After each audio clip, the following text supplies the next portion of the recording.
সুপ্রভাত বন্ধুরা, আজ 16 জানুয়ারি শুক্রবার।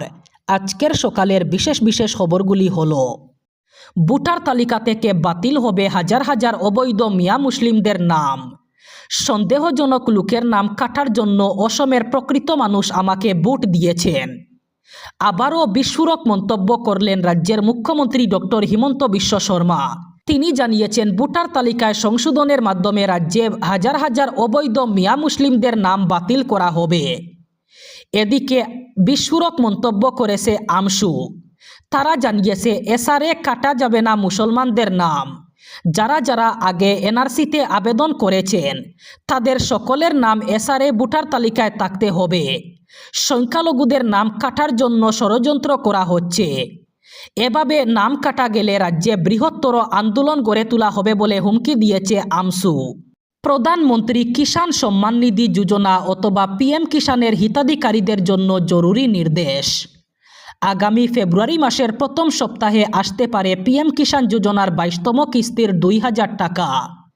তবে মাত্র 3টি ভুল করলেই আপনি টাকা নাও পেতে পারেন। এর জন্য কৃষকরা সাবধান। দেশের কোটি কোটি কৃষকদের জন্য এসে গেল বড় নির্দেশ। খুব শীঘ্রই কৃষকদের অ্যাকাউন্টে আসবে 22 নম্বর কিস্তির টাকা। অ্যাকাউন্টে 2000 টাকা লাভ করার জন্য 3টি কাজ করতে হবে। পিএম কিষাণ টাকার জন্য কেওয়াইসি আপডেট করা বাধ্যতামূলক। সেই সাথে নতুন আবেদন করা কৃষকরা সকলেই বানাতে হবে ফার্মার আইডি। আধারের সাথে লিঙ্ক করা বাধ্যতামূলক আপনার মোবাইল নাম্বার। এই 3টি কাজ করা না থাকলে আপনি পিএম কিষাণ যোজনার 22তম কিস্তির টাকা পাবেন না। রাজ্যে এবার প্রদ্যুৎ বরদলৈকে বয়কট করার ডাক দিলেন সংখ্যালঘু সংগঠনের নেতা ব্যারিস্টার ইলিয়াস হোসেন। বয়কট করা হোক প্রদ্যুৎ বরদলৈকে। এবার মুসলমান সজাগ হওয়ার সময়, আর গোলাম হলে হবে না। প্রদ্যুৎ বরদলৈকে কোনো গ্রামে ঢুকতে দেবেন না। প্রদ্যুৎ বরদলৈ কোনো গ্রামে ঢুকতে দেওয়া হবে না। কোনো সংখ্যালঘু এলাকায় ঢুকতে পারবেন না প্রদ্যুৎ বরদলৈ। মুসলমানের ভোট নিয়ে এমপি হওয়া প্রদ্যুৎ বরদলৈ উচ্ছেদের সময় একটাও কথা বলেননি। মুসলমানকে চিনতেও পারেননি তিনি। মুসলমানকে চিনতে পারেন না বলে অদ্ভুত মন্তব্য করেন প্রদ্যুৎ বরদলৈ। এমন মন্তব্য করা লোককে বয়কট করা হবে। আবার অভিবাসন নীতিতে বড়সড় ধাক্কা দিলেন মার্কিন president Donald Trump. Pakistan, Bangladesh সহ বিশ্বের 75টি দেশের নাগরিকদের জন্য অভিবাসী ভিসা প্রদান প্রক্রিয়া অনির্দিষ্টকালের জন্য বন্ধ করল ওয়াশিংটন। মার্কিন স্টেট ডিপার্টমেন্টের তরফে এই সিদ্ধান্তের কথা জানানো হয়েছে, যা আগামী 21 জানুয়ারি থেকে কার্যকর হতে চলেছে।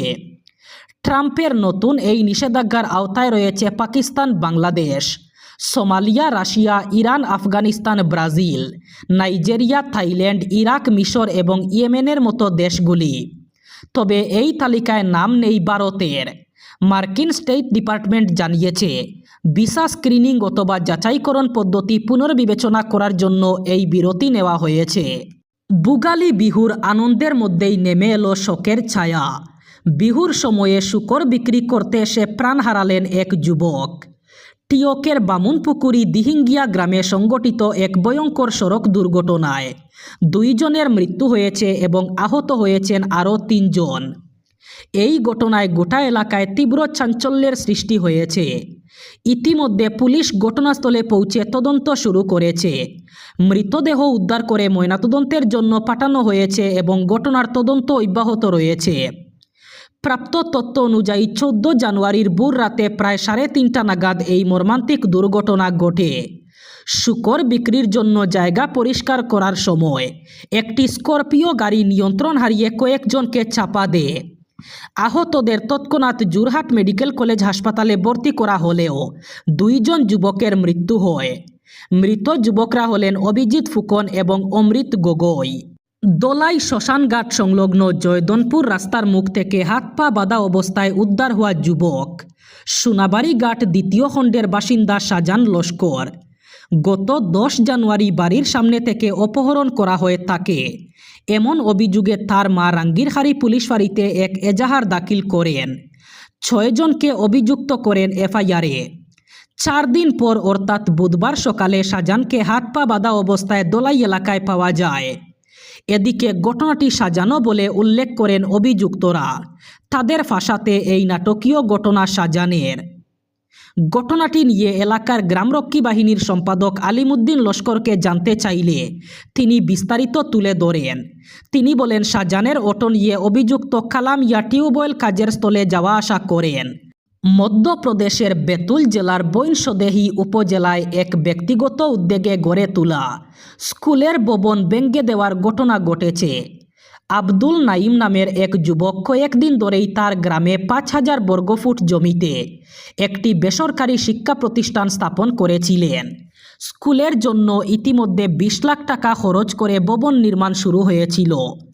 ঘটনার কয়েকদিন আগে গ্রামে একটি গুজব ছড়িয়ে পড়ে, যেখানে বলা হয় নাইম অনুমোদনবিহীন মাদ্রাসা পরিচালনা করছেন।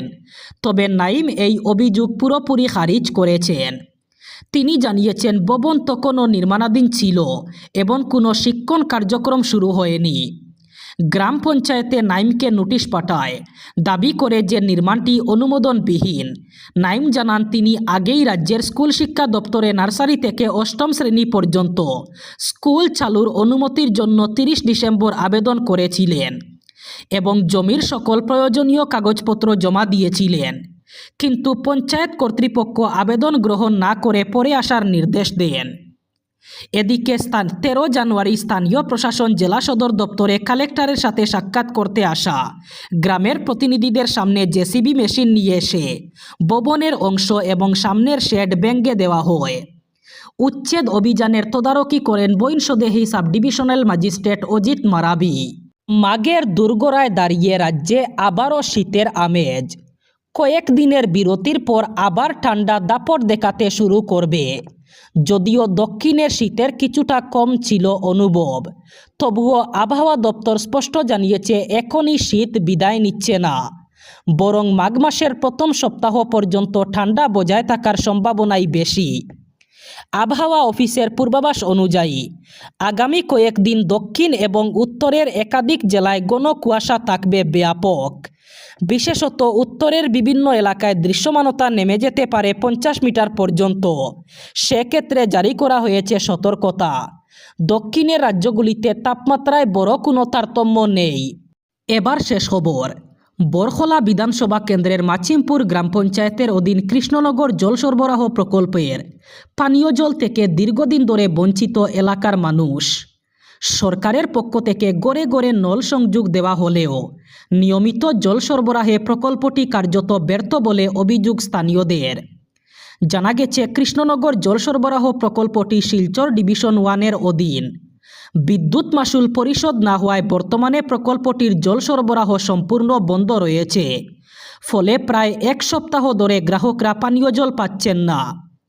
মকর সংক্রান্তির দিন জল না পেয়ে ক্ষুব্ধ হয়ে ওঠেন এলাকার বাসিন্দারা। বিশেষ করে স্থানীয় মহিলারা খালি কলসি হাতে নিয়ে প্রতিবাদে সামিল হন। এদিন কৃষ্ণপুর জল সরবরাহ প্রকল্পের সভাপতি জিনু সিনহা এবং অশান্ত ভট্টাচার্য সংবাদ মাধ্যমের কাছে কাছাড় জেলার জেলায়ুক্ত, সংশ্লিষ্ট বিভাগীয় কর্তৃপক্ষ এবং রাজ্যের মুখ্যমন্ত্রীর দৃষ্টি আকর্ষণ করেন।